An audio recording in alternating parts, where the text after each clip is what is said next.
The broadcast is now starting. All attendees are in listen-only mode. All right, welcome everyone to the School on Wheels online workshop, Tools for Success, Lesson Planning and Session Management. My name is Natasha Bayes and I'm the Education and Training Coordinator for School on Wheels. I'm very excited to have you with tonight, Kristin Andersen, who will be hosting our workshop. Kristin has been teaching special education since 1992 and she's also a wonderful School on Wheels tutor in the Ventura area. Kristin will be presenting information about our topic, and the last part of the hour will be dedicated to answering your questions. For the purposes of sound quality, all participants are currently muted. You have the ability to ask questions at any time using the questions pane on the right. Simply type in your question and hit send. We welcome all types of questions. We want to make sure this is interactive and you can benefit from asking Kristin anything that you're struggling with your student right now, or successes as well. So you've joined today's workshop listening through your computer speaker system by default. If you have a pair of headphones, I suggest using them to hear the audio more clearly. And at this time, I'm going to turn it over to Kristin, and she's going to introduce herself a little bit and go ahead with our information. Thanks for joining me tonight. Okay, hi, my name is Kristin Andersen, as Natasha said, and I'm hoping tonight that I can share with you some of the mistakes that I made as a new teacher in kind of getting myself together and planning for lessons and the pacing of my classroom and all the new stuff that new teachers kind of work through, and that we are well supported by other teachers and administration and probably things that were left for us from years before that you started out probably with none of. So I'm hoping that when you leave tonight you'll have something that you can take with you for setting up your own lessons. When I was a new teacher, I think the hardest part of starting, because I did have all the materials that I needed and I was trained and so sure of myself and ready to go, and I would start my lessons and think, wow, that was over really fast, or this is taking much, much longer than I expected. So one of the things that I've come to over the years is kind of some systems for pacing my lessons. And pacing my lessons has become important not just because it links not just my curriculum but my classroom management together, which is really huge. If you have set up the right curriculum that's interesting and fast-paced and kind of interactive, and you connect it to the learning that children are able to do, then you really don't have a lot of issues that you have to deal with in terms of managing children throughout time. But it took me a while to figure that out, and part of it was because in most classrooms you have children with varied attention. And attention is a big issue in trying to plan for lessons. There's a lot of research out there on attention, and it kind of varies, but generally speaking, 5-year-olds can attend for about 5 to 10 minutes. 6 to 8-year-olds for maybe 15 to 20 minutes. And these are kind of maximum times they can engage in learning. And your 9 to 12-year-old is working their way into 22 to 35 minutes. So if you look at those numbers and you're trying to plan for a 1-hour session, presumably at the end of a long day where they've had to attend themselves and maybe not in the best setting, you have some challenges ahead of you. The caveat for attention span is that for kids who are at play or socially engaged, these numbers can exceed double that, maybe even more. An example would be if you've ever seen a child play a video game, you probably know how much sustained attention they can maintain during playing a game. And it requires a lot of persistence and motivation to keep a sustained attention. So attention span extends when we are challenged, emotionally engaged, which is kind of just saying fun, and receiving ongoing feedback and support, which is a lot of what video games do. And now obviously you're not trying to be a video game in your session, but it is something to keep in mind, the attention span of the students that you have. So in planning lessons, one of the things I like to think about is, what are my session goals? And if you keep focused on your goals, you can often bring back your session to where you need it to go. This is sort of a pre-planning stage, and I'm going to talk a little bit about the materials and a lot of the pre-planning that you're going to do for your lessons, and it will sound cumbersome, and it is cumbersome. And when you are first setting up a session or a classroom or any type of activity, for those of you who are parents, if you've ever planned a birthday party, that's a good example of how tremendous amount of work goes into such a short amount of performance time. But what you do find once you have done this over and over again is that you can do it over and over again with the same systems and routines. So once you have really planned out a good lesson, that format will serve you over and over again, and you just need to change some of the things that you're doing within it. So this is a list of some of the goals that I think of right now. I'm working with a third grade student, and I think all of us probably have the goal of establishing rapport with our students. That's pretty important. But I want to do that pretty quickly, and I want to do that at each session, whether they've shown up for the last session or whether the last session went well or not, or whether it's the first time I'm working with a student. So I always start my sessions with some type of an icebreaker, some type of an activity that we can do together, something short, quick, get their attention and get me working with them. And then, like I said, I want to have some routines in place. It creates predictability for the student. They know kind of what's coming, where we're going. It lets them know what their role is. It also lets me know kind of, oh, this is the stuff I'm going to need. What stuff do I need to have available? Because I know the sequence of my lesson. And I have planning for flexibility. You literally have to plan for flexibility. It's hard to be flexible if you don't have some idea of what you can throw in there if something's not working. Timeout should be included. I know one thing I hate is I hate going to the dentist. So the dentist says to me, you know, Kristin, when it starts to get loud and scary for you, you can raise your little hand and I will stop. And that makes me feel better that I can raise my hand and stop. So you may want to work something in to say, you know, if I'm confusing you, you can just say you want to call a timeout. We can take a break. You can call a timeout. Your student can call a timeout. Everybody needs that option to say this kind of isn't working. My suggestion would be if you're going to call a timeout of some kind in the session, you make it about you. I want to be more clear. I'm not sure I'm explaining this well. I think we need to leave this for now so you're not leaving like a negative perception for your student. The more you can vary activities and include some movement, the better your life will be, particularly if you have younger students. But even for older students, you know, sitting for an hour, sitting period, is a hard thing to do, and that decreases the amount of attention that someone's going to bring to you. When I'm teaching, I want to make sure I'm not just teaching a subject, I'm teaching a schema. So a schema is defined as an organized pattern of thought. In other words, I'm trying to think not just how to get the student through this particular math worksheet, but what kinds of thinking patterns does this student need to solve these types of problems? What kind of skills do they need in other areas? And I will show some examples later in the session about that. Obviously, we want children to be confident learners. So if ever you can, if you can kind of bookend anything you're working on with, you know, look through a worksheet. This is clearly an easy problem. We're going to do this one first. Let them work on something a little harder and then, you know, go back to something and say, you know what, you were really good at this part. Let's try one more example like that. So anytime that you have something that you know is going to be difficult, if you can bookend it with a success at the beginning and success at the end, it just leaves that session going a little bit better. There will be some things that I like to use. It's probably worth looking up at some point. It's called Universal Design for Learning, and it's not something we go into in this session, but when you are teaching something, you want to teach something that can be used in multiple areas. If you're doing comprehension questions at the end of a textbook lesson, you know, you're also going to be teaching how to read and use a textbook. So you're going to teach something beyond just what the finite lesson is that was presented to you. Really important thing is that you're always trying to get automaticity for children, particularly with reading skills and math computation skills. You're going to repeat and repeat and repeat. I'm sure we've all had the experience of watching, you know, some political show where someone is asked a question and the politician completely sidesteps the question that they're supposed to answer.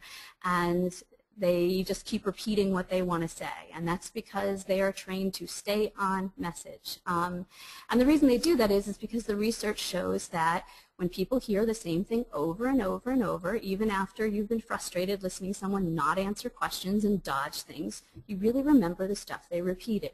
So the same thing applies in learning situations. Repeat, repeat, repeat.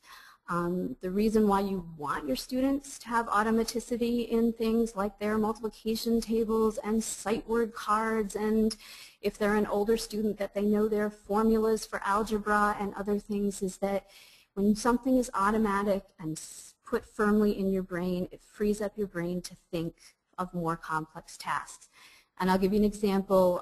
In my own life, I come from New York, where we have snowstorms often, and I know I'm a very proficient driver, having done it for many, many years, and it's automatic. I don't think about it. I've got the radio going, and I'm talking to my kids in the back seat, and then suddenly a snowstorm will start, and I need everyone to be quiet. Mom is driving. Shut off the radio. I need to focus, because now my brain cannot be freed up for the more complex tasks, and I need to think about what I'm doing. But normally driving is automatic for me, and it's good that it's automatic because I can then be not even thinking about the fact that my brain is free to do all these other things. When you're working with students and you are looking at what work they have done, your goal is not just to see that they're accurate and got things correct and that looks good for your classroom. It's to assess understanding. So it's really important to check their reasoning and ask why a lot. You got that correct. Why? What was it that you did right on this one? And then it's easier to explain later where you knew that you did that right last time. When you were doing the common denominators, this time you missed it because it was a multiplication error. So you can kind of point out to them where they need to work on things, which goes along with praising for clarity. You're not trying to just say, oh, great job, you did wonderfully. You're trying to say things like, look, you're really good at making the equations from a word problem. What I see you had the errors in was the computation. So what we need to work on next session is the multiplication tables. And that's just kind of how you get through making sure that they're thinking about their learning too. So let me just do a quick poll and just see who's here. So go ahead and vote. It should pop up on your screen. What grade is your current student? Lower elementary, upper elementary, middle school, and high school? I'll just give it a second here.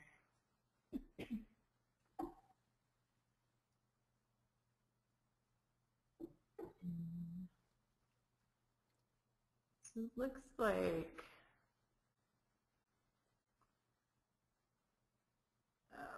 and some people might have multiple students, but it looks like it's kind of actually all elementary. So okay. So there you go. So you know who to speak to, but so maybe really pretty much split there. So lower elementary, upper elementary. All right. Okay.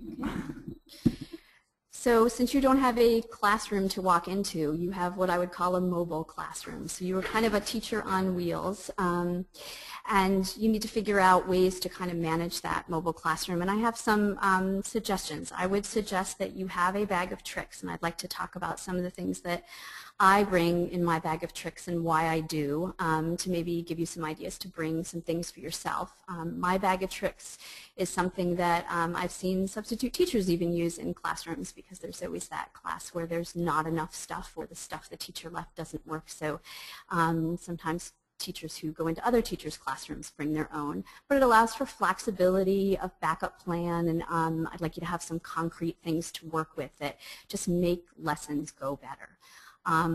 The other thing I'd say about this type of setting, these tutoring sessions that we do, is that you really want to overplan, so there's no downtime. You know, relying on what a student is going to bring is maybe not the best way to go about things.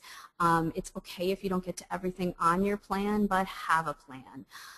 Also, use the setting as a tool, and sometimes the setting feels like it's a detriment. I'm very lucky. I tutor in a library, which is great, but I also like to put a lot of movement and mobility in for the student whom I'm working with. So we sometimes need to move and plan to be in areas where it's, you know, what the younger children are, because it's okay to be a little noisier and a little more mobile there. In a shelter, I can imagine noise might be a real big issue.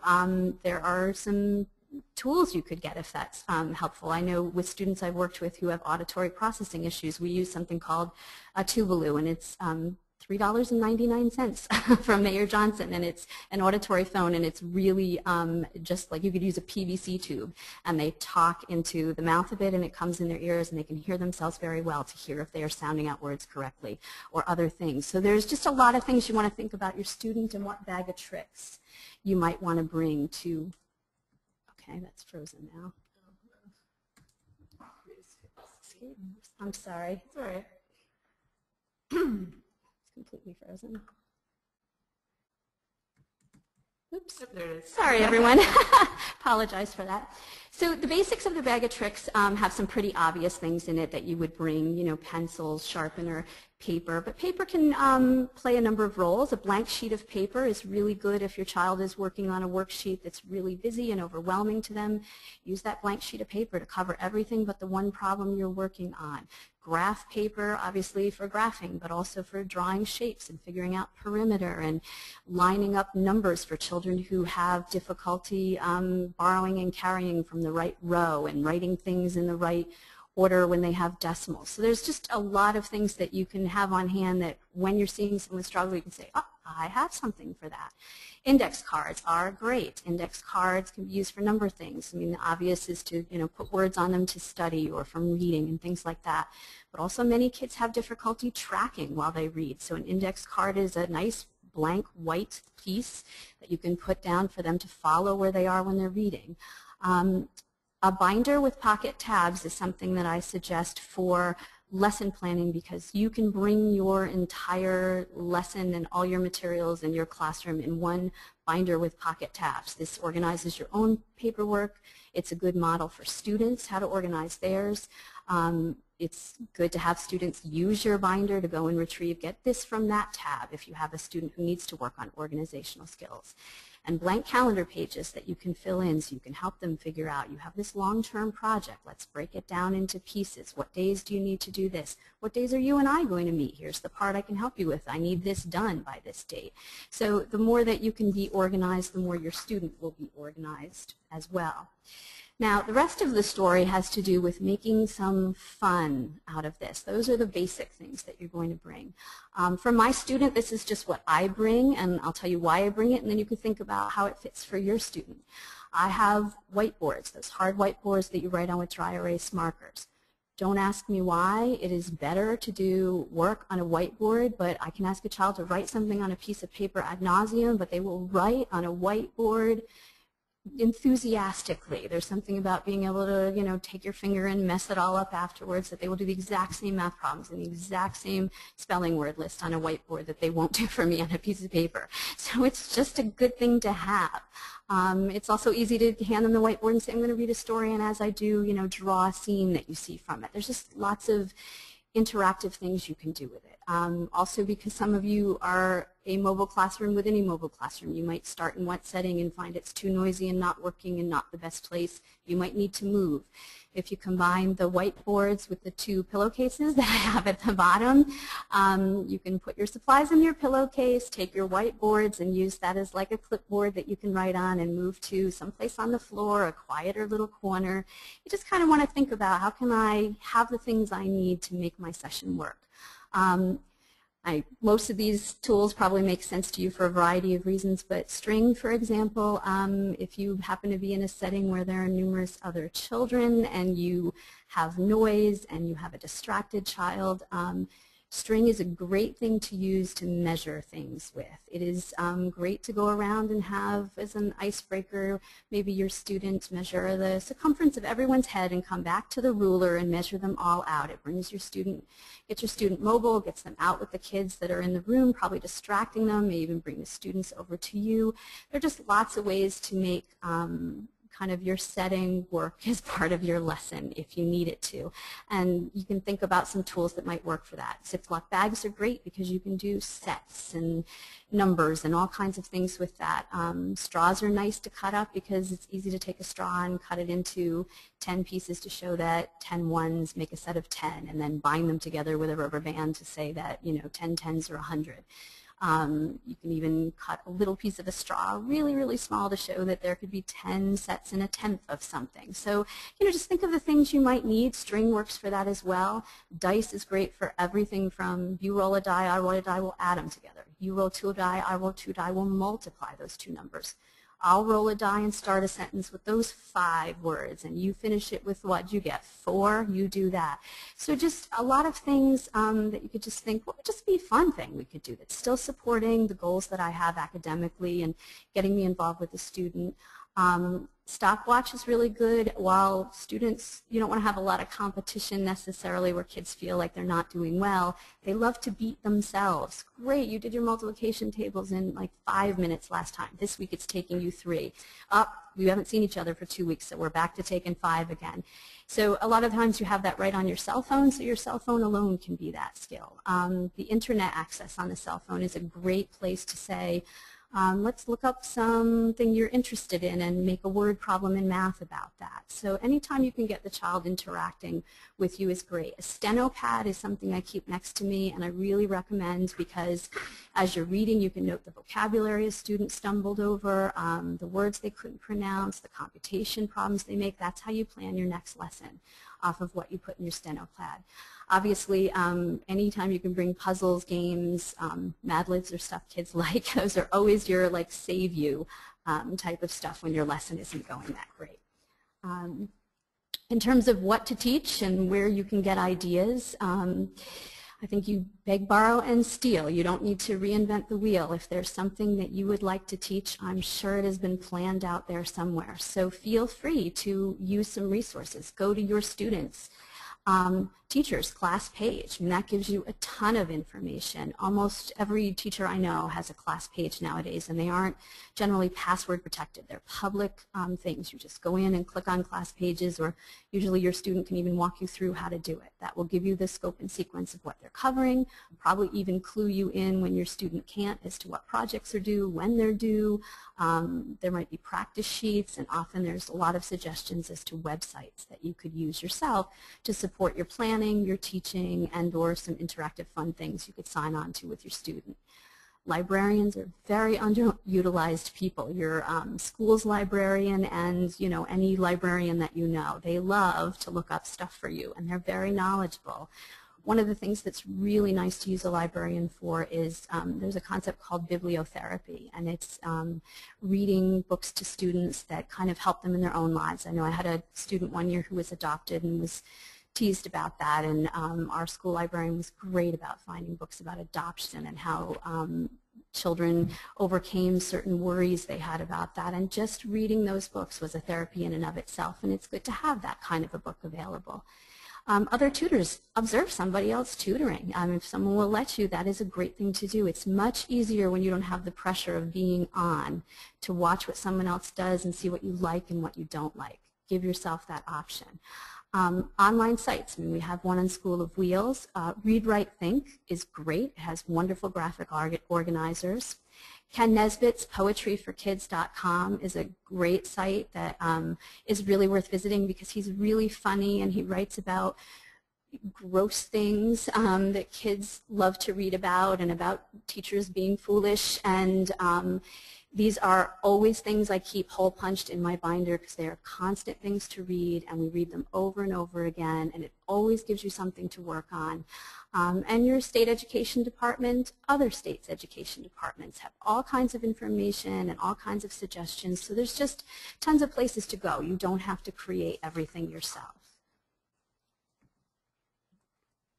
In terms of planning, you want things to go pretty expeditiously if possible. Few people manage unstructured time well, not even Abraham Lincoln. So you want a lot of activities for short intervals. Mainly what you're trying to do is not let the brain wander when you're working with a student. So if you can kind of keep it snappy and transition often, you will get more productive sessions. So my general session order, and this is what I mean about once you have kind of sat down and thought through how do I want to do things and what do I want to include, once you have a structure of a session, that's the really hard work in the planning. And once you've tried it a couple of times and finesse it to the, it works best if I do this type of thing at the beginning with a student and finish with this type of thing, and this is the stuff in the middle, then you just plug in the information that you want to cover, and then it's smoother. You don't have to plan so much each time. So this is the particular format that I use. The first things are just to build rapport and have fun. The fluency tasks I think are really important because these are the things where you do your drills or your flashcards or things like that, because that warms up the brain. It's like stretching before exercise, and it also performs the predictability aspect of saying, oh, if we're doing math flashcards, we must be about to do a math lesson. I keep lessons short. I would call them mini lessons, no more than 5 minutes in presenting anything to anyone with some kind of concrete example, some visual or some physical thing to use. And then as part of your presentation of material, you want to do an easy example, a hard example, and have some type of written guide. Think aloud. You process through the first thing you're trying to show someone. This is how I would do this particular word problem. Oh, it's got long division in it. Oh, I remember I have to do this and I have to do that, and this is the next step. And you're writing it out, and you're maybe even writing next to it, okay, this is now I'm subtract, and so that the student can walk away with a visual guide. And also, sometimes these are really important things to leave for the parents you're working with. Okay. Maybe they don't remember how to do long division, and it's really helpful to have those guides for them. Independent work should always be monitored and supported, and you should, when you're moving on to the next subject, you should have a transition of some kind.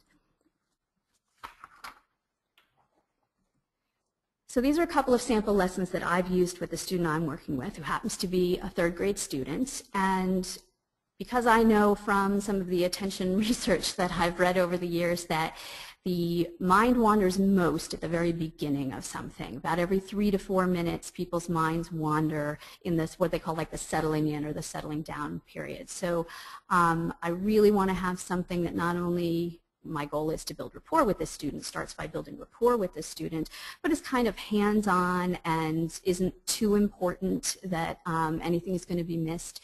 So one of the things I like to do is make the student prep for me. So in this case, we're going to be working on multiplication. That's my goal for my lesson today, is to work on 3 and 4 times tables. So I have baggies of beans, and I just bring the empty bags and the beans. And I ask my student to put, sets of 3s in this one, sets of 4s in that one.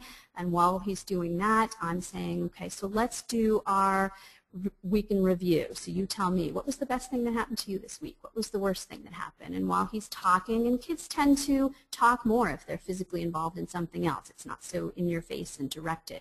So, and you can decide if you want to talk back about your best and worst thing. If you were working with an older student, it's sometimes nice to say your worst thing was some type of injustice, like someone stole your parking space, because kids bond with you if they feel that they can support you in some way that you have been wronged. Kids love to feel injustice in the world, so that's always a good thing to do. But if you look at the overall lesson that I have, I've planned out a whole math lesson in a full hour. There is, the longest part of it is 15 minutes of the teaching. I don't get into that until half an hour into the session. It's 10 minutes, 10 minutes, 10 minutes to start. Most of the time, I'm going to assume your child is sat for much of the day, and they're going to need a lot of transitions at the end of the day. So the first thing's not even requiring much of them. It's just settling in. The second thing's I have doing the 3 times tables. I have my student tap it. He has to tap 3, 6, 9, 12, or 3 to 30. He has to walk it. He can't take a step unless he says the next one, 3, 6, 9. I get some physical movement in there, but he's still memorizing those multiplication tables. I like that he does them by skip counting. It serves a lot of purposes later when he's trying to figure out what the common denominator is and other things, so I don't want to just rote memorize. I do have quizzes, and when I do, I grade them. I only do it in math, but I do it to get other data, because I can then have a student grade their own, saying how many. I always give 10 questions, so if they get 9 out of 10, it's 90%. It's 0.9. It just sets me up for being able to teach those lessons of fractions, decimals, and percents later, because they have just done this as a routine, part of a totally different lesson, and they don't even know they have actually mastered some of this base 10 work, and it makes it much easier to teach a much harder concept later. I use some schemas that I can use for other subjects. I use something called Foursquare that I use for both math and for language arts. I've used it for science to try to, if I can, teach a system for organizing and learning material that can be used across subjects. So that's a really good thing to do. At the end, the last 5 minutes, I don't know if it will even last that long, but we come back to the rapport building, reviewing of things. The deck of cards that I have the students keep we use for a number of things, but I also give him cards of 1 through 4. because I like to rate the session, 1 being not such a great session, 4 being really good and he got everything that he needed out of the session. Kids like to rate things generally. 1 to 4 is a good thing to use because children are often assessed by rubrics that are based on 1 to 4. So anytime you can build in a small thing that prepares them for a bigger set of knowledge, that's helpful. So that's a sample math. Here's a sample language arts that I might use with the student. Again, it's a full hour, no more than 15 minutes at any one session, although I have 2 15 minutes in language arts because there's just more I need to do in language arts. My week in review usually starts my language arts, but in this case, he writes down either a best or worst event, and I have to guess, and I get 3 strikes, what the setting is that it took place in and the characters. So even though this is a rapport building thing and it's something that I am obviously using to just ease into our session, I'm still trying to get some knowledge out of there. And obviously, if someone's new to me, I still don't know this student's setting. I'm not really sure where he lives. I'm not 100% sure of a lot of things, but that's what makes it funny because I can say things like, you were in a tree. And he'll laugh at me and say, no, and so you were with a clown. And then through this I learn who he is friends with and who's important in his life. And that's helpful, but it's quick. It's just a few minutes, and then we move on. Another thing I do during these icebreaker things is I'm also looking over homework. I know I haven't mentioned homework yet, and that's purposeful. But I know homework's important, and I know homework is something probably you feel obligated to deal with. Then I will try to address that, but I really don't usually find homework to be very meaty and very productive in terms of good learning experiences. But in any case, here's another sample. As you can see, about 7:20ish or so of my 7 o'clock session, we would do a poetry read aloud, which would be from those poems that I took, for example, from Ken Nesbitt. We read the same ones over. They can choose the ones they want. The students often will find that they have favorites that they want to do, but this just increases fluency. Even older students like reading poetry, and I'll show you some examples. Paired shared reading is where I read a page, he reads a page. Sometimes he's reluctant to read a page, and that's okay, except if I stop and I'm at a word, I say, can you just give me that word? And what I do find is if he can give me that word, and I pick words I know he can give me, I'll say, you sure you don't want to try a page now? And usually he'll try a page then. So if you can just build up some confidence, often they'll go with you. My steno pad is with me because this is where I get my vocabulary words, things that he didn't know. And I will use it at the end of the session, as you can see, for him to fill out those index cards while we rate the session. And sometimes as part of language arts, I'll say, why don't we create a rubric? What would make a good session? What would be a 1? What would be a 2? And this kind of helps them understand how they're evaluated for things. Before we end the session, I'm always doing a little bit of reading, just read aloud. It's so nice to be read to, and kids don't get that so much in school anymore. But I have to have some kind of hands-on activity, so I give him my steno pad and say, you write the words on the index card while I read to you. Gives him something to do while I'm reading, and hopefully he'll be a little more focused because of it. Homework.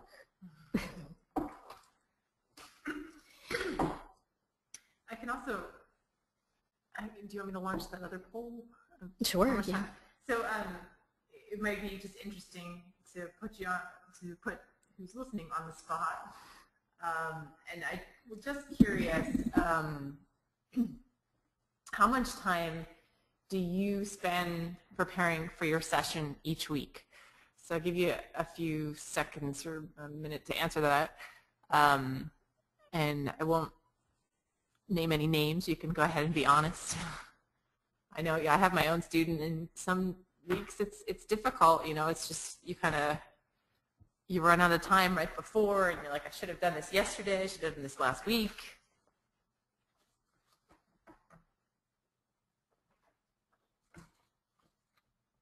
All right. So we have, so 36% said 15 minutes or less, 18% said 15 to 30 minutes. 27% said 30 to 60, 18% said more than 60. So I know it's hard, we're trying to help you with some basic tips so that you can kind of start off with that and go and have a step up, I guess. In terms of lesson planning, one of the things that I like about bringing a binder to a session and having it tabbed off is that if I go in sequence and have it set up right, that is my lesson plan. And I don't really have to do a lot of prep work in between sessions other than to update where we left off and what we're picking up. One of the tabs being the poetry. Obviously, I always have something to teach there. So it's more materials that I might be working with that I have to plan. But once you get your schema in place and kind of put a binder or some similar type of schema together for yourself, you will find the prep work is definitely reduced. In terms of doing homework, because I have the luxury, I teach on a weekend, and that's purposeful for me because of my family, but also I'm smart enough to know that that's when a student actually might have less that he's bringing to me from his classroom. There's a lot of mixed research on homework and its value, and that's certainly not something I want to debate here, but there is some kind of clear-cut things that older students tend to benefit more than younger students from homework, and that children from higher income homes benefit more than children from lower income homes, the belief being that they tend to have more resources, which is probably accurate, and generally more assistance.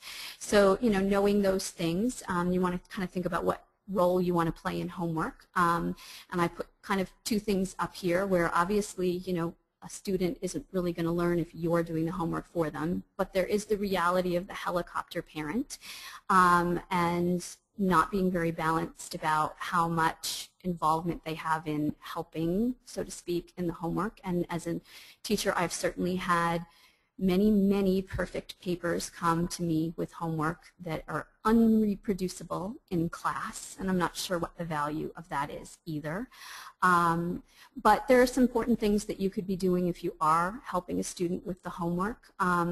You're going to model organization as a #1 thing. Just, you know, how do you, get the materials and how do you organize the time? Like even planning your session, if your student is one who you really feel obligated to spend the whole hour working on whatever they brought, or at least a good portion of it, teach something in addition. Teach, okay, so if these are the 3 things you have to do, which one should we start with? Why should we start with that one? This one, let's do a couple of those and put it aside. You can talk about why you would do certain things. Simple things like, okay, but you're right-handed, so why do you have your textbook on your right and the paper you're working on your left? Doesn't that mean you have to keep moving from one to the other? These are just, how do you create your space is a good thing to talk about. But mostly the sessions that I start with those type of, you put the baggies of beans together, you write down what your best and worst thing in the week is. That gives me time to look over anything my student has brought to me and really see, is there something meaty I could work on here? Is there something of value? Is this a lot of like rote work? How can I support this? What am I going to work on and what not? Because you need time to be able to plan to engage the student in homework if that's what you're going to be doing. So you need a chance to actually look at it, and you need your student not to be doing something that's distracting and gets off topic, or to immediately jump into the homework so you've never had a chance to see it and they don't even want you to help them with it. So just some other things are just some suggestions. Scaffolding is a teaching term that we use, and it's basically like a scaffold. You support and you don't remove the support until a student's able to do something by themselves. When I go back to helicopter parents, it is obvious to me that many parents are going and saying, oh, that answer's right here in this paragraph. And while you don't necessarily want to do that, by the same token, if you have a student who really has no idea, there's nothing wrong with going through their homework and writing down page 62, page 33. Here's an example in the math. I'm going to write out a model for you, see if you can do that. Because that's what a lot of parents are supporting children in doing, and that's why they do benefit from homework. So, don't feel you can really overdo. All homework is not created equal. It's not all necessarily good quality things. There are times that homework is even given as punishment. I've seen it. If you guys aren't quiet, I'm going to give you more homework. Not the best value.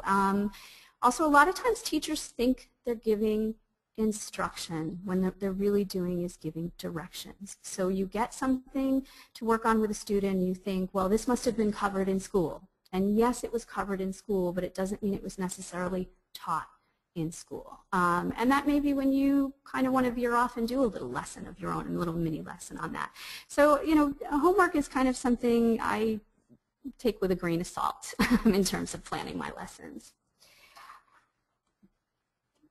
And then just a couple of general things. These are just some examples. This is what it, you know, kind of looks like in math, where I'm, you know, doing some multiplication tables.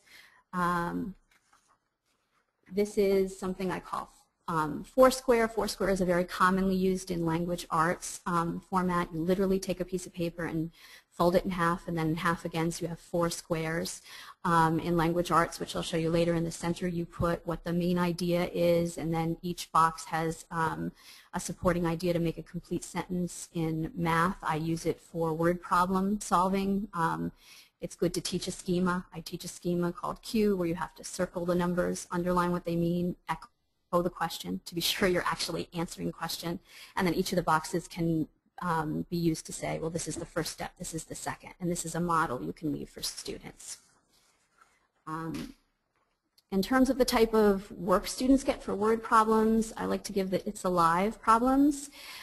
This one here is about a great big sneeze and how far away you'd have to stand to not get caught in that disgusting spew from the sneeze, and kids usually like things like that. And you can, that's why I say one of the tools is, you know, the internet access. If you have it in your phone or whatever, look up trivia like this. You can look in the Guinness Book of World Records, write your own word problems. There's nothing fun about doing a math word problem for most children, so the more fun and interesting the material is, the more likely they are to do it.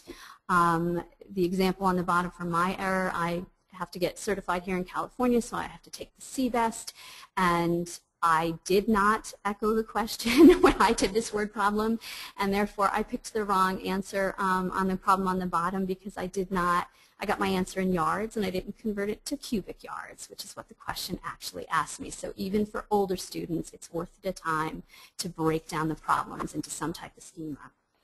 When you're teaching anything, teach why, particularly math. You know, looking at that top problem there, I can tell you that that problem was given when I went to Ithaca College by the teaching program, and I was one of other students who actually added everything on top and then divided the whole thing by 4, and they found that much of the instruction in math led people to do those type of things. So the more you can explain why something happens in math and do drills that kind of show bonded numbers, which is what I show at the bottom, the more you'll be helping your student.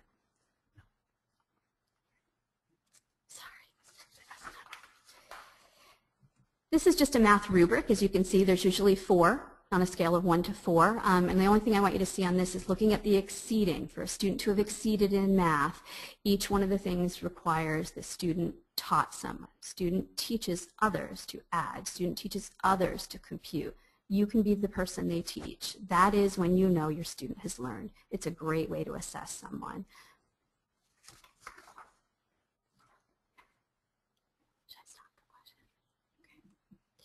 In terms of the language arts, one of the things I'm working on with my student is he has a great deal of difficulty with the medial vowel. That's the middle vowel sound. He confuses, he writes E when it's an I sound and I when it's an E sound. And I was trained in Orton Gillingham, which is a really great thing to look up if you haven't seen it, to break down the sounds, and each letter sound gets a tap with your finger, and sounds like CH and SH are bonded together with 2 fingers.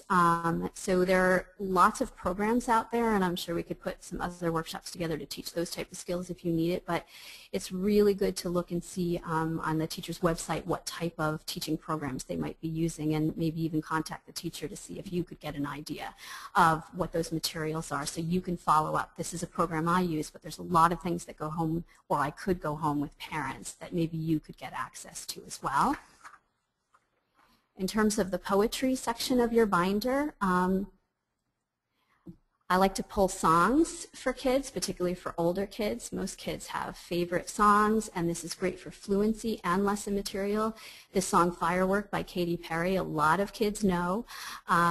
Within this, there are a lot of things I can teach. She has phenomenal number of similes in this. That is not something that's really interesting to read about in that textbook that you have at school and fill out 5 worksheets on, but it is something kind of cool to pull apart in your favorite song.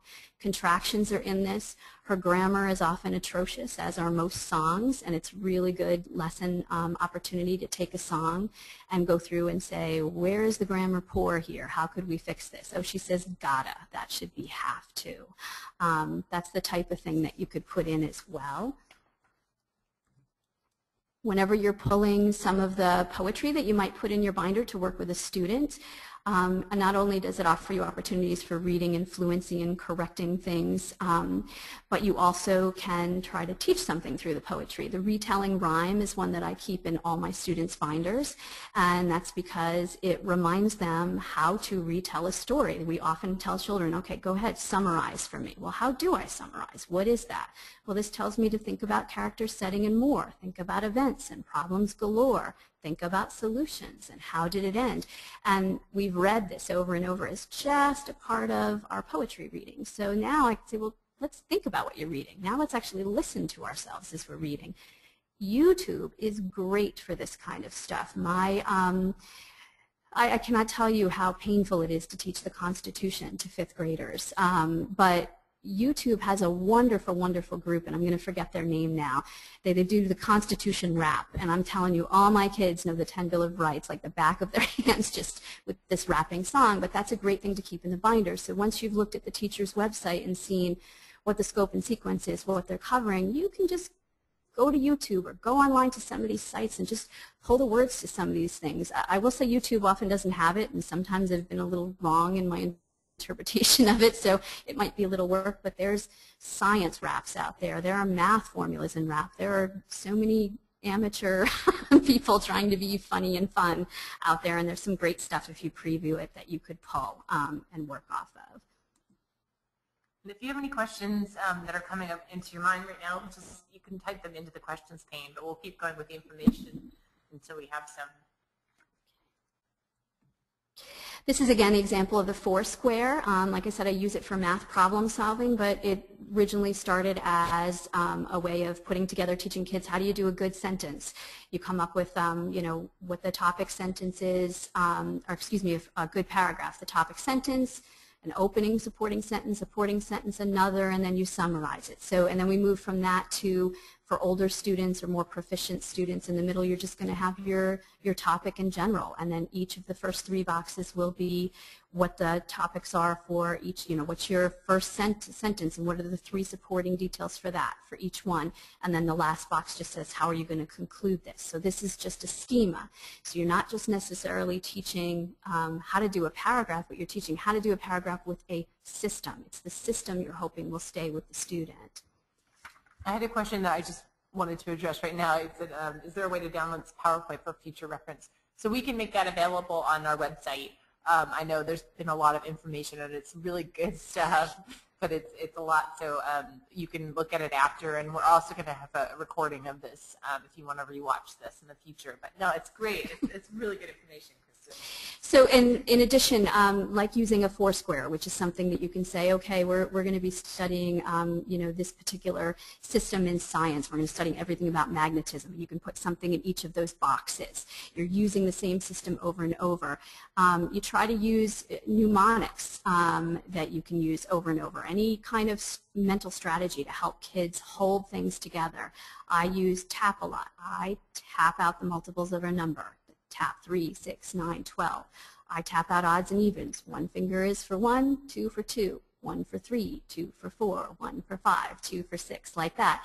So just anything that you can kind of use over and over that gets kids physically involved in something.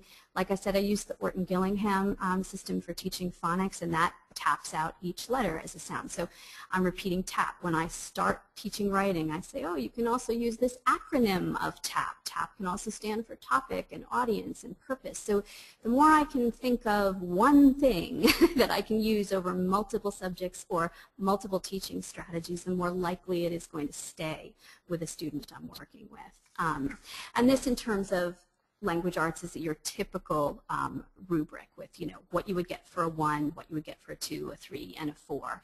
And it just tells students how they will be evaluated. My feeling on this is the best thing to use a rubric for is to evaluate someone else's work, not your students. Let your student evaluate something you wrote. It's the best way for them to really think about how this type of system works, how they are being evaluated without being on the spot and judged, because kids really balk at that kind of a thing.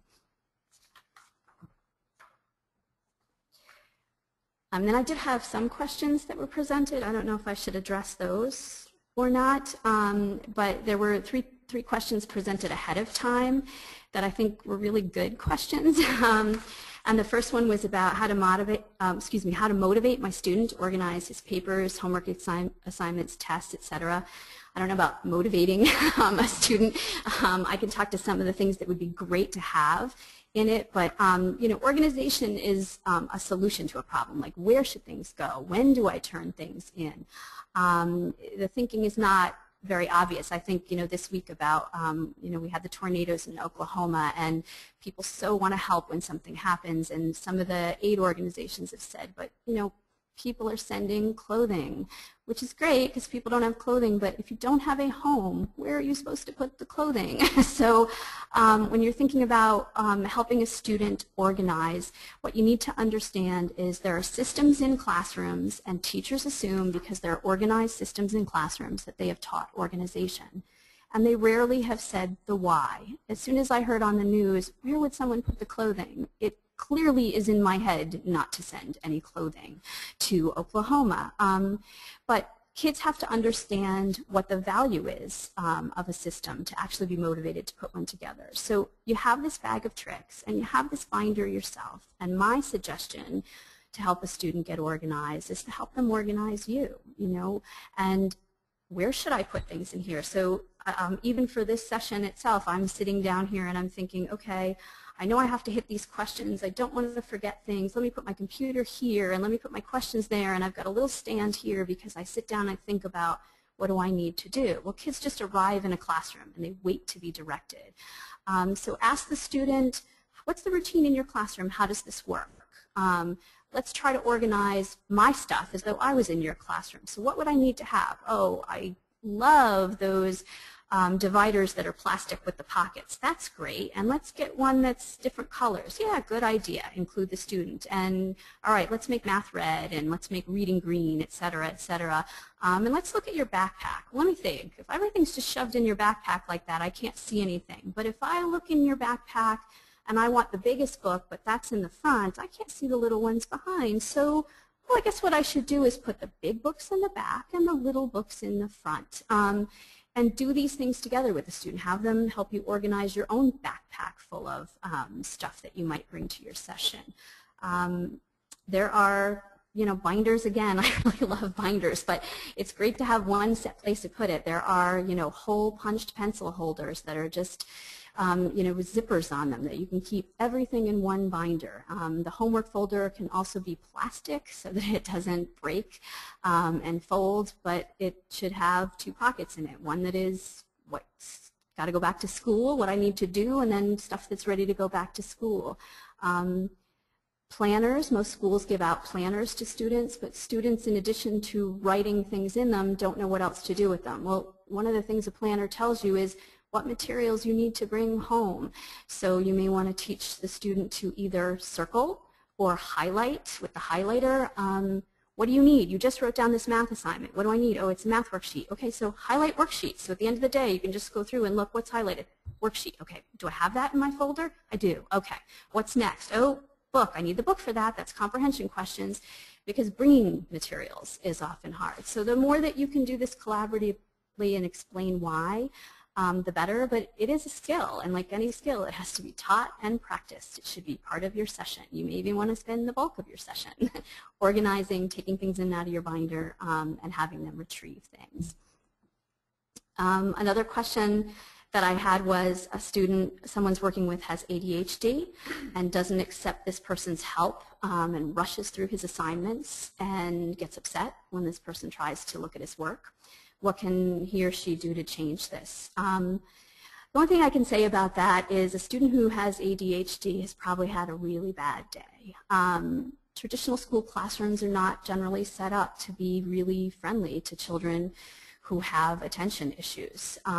So before you even think about how you want to help, just think this kid struggled all day long, and just remember that no matter what you decide to do. But for students with ADHD, problem assignments are worksheets, which is probably what you're looking at, independent work, which is, again, probably what you have, long-term and multi-step assignments, and extended silent reading.